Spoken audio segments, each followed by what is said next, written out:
Each individual or saint that's on here is specific to the military. Okay. And so my son's been wearing it since he went over, and he's been in a couple of firefights and attacks, so if you'd like one. Thank you. You're welcome. That is Cynthia LeMay with Battle Saint. It's a group dedicated to providing help for troops returning home. And while we honor fallen service members this Memorial Day weekend, it's also a good time to remember the men and women who survived the war but came home physically and mentally scarred.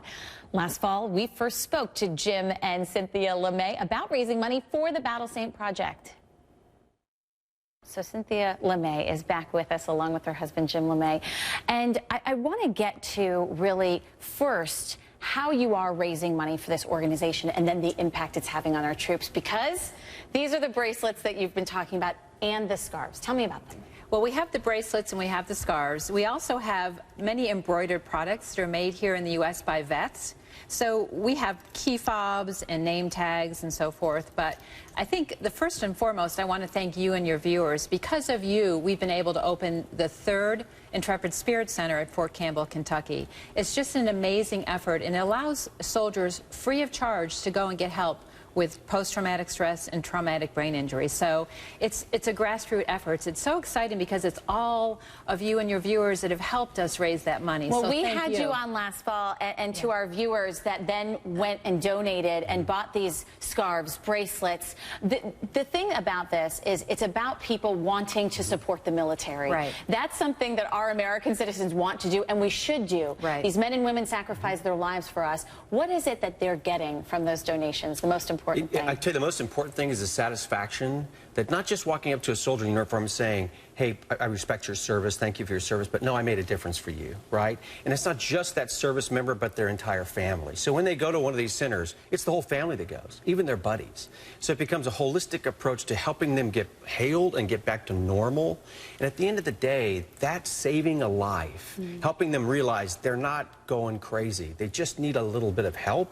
Is all the difference in the world. And if we can do that through the private sector, don't worry about the government and the VA, we can get into all that, but this is just ordinary people buying something they can share with others, and it makes that much difference. And knowing that it goes to these men and women in need. And you know, Absolutely. Of course on Memorial Day, we take the time to think about and pray for the people that make the ultimate sacrifice. But there are so many people that come home and the scars that they wear or the scars that they feel are almost like a loss of a life. Tell me a little bit about personally for you, why you began this organization and what it's meant. We had a family reunion where there were 7 members of my family that were actively serving, and listening to their stories around a big bonfire one night, stories of war and close calls and stepping on a landmine, but it didn't go off that day. Just harrowing stories to hear. And I realized, you know, how much these men and women were sacrificing for our freedom. You know, less than 1% of the U.S. population serves versus, you know, 12% in World War II. And so, you know, for those folks that make that sacrifice and do so much for our freedom, I just said, we need to do something to make a difference. We need to help. And so many folks were coming back with these post-traumatic stress and traumatic brain injuries that we said, we need to do something to make a difference. And we came up with this project, and it took off beyond our wildest imagination. And let's talk about what's next for the project. What are your long-term dreams for this and as it grows? Because you know people are responding to it. They want to be a part of it. Yes. Well, the next step is we've built these 3 clinics, right? We want to do 9 more.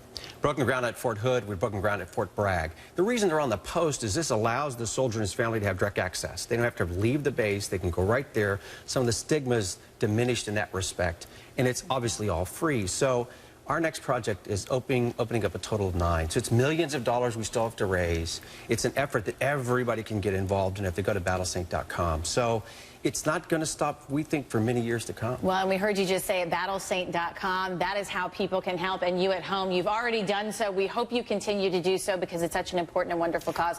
We'll put it on our website as well. In the meantime, thank you for being with us. Thank you, Lynn. And for what you're doing for our men and women. Well, Lynn, thank you and your viewers. Seriously, it made a big difference. Thank you.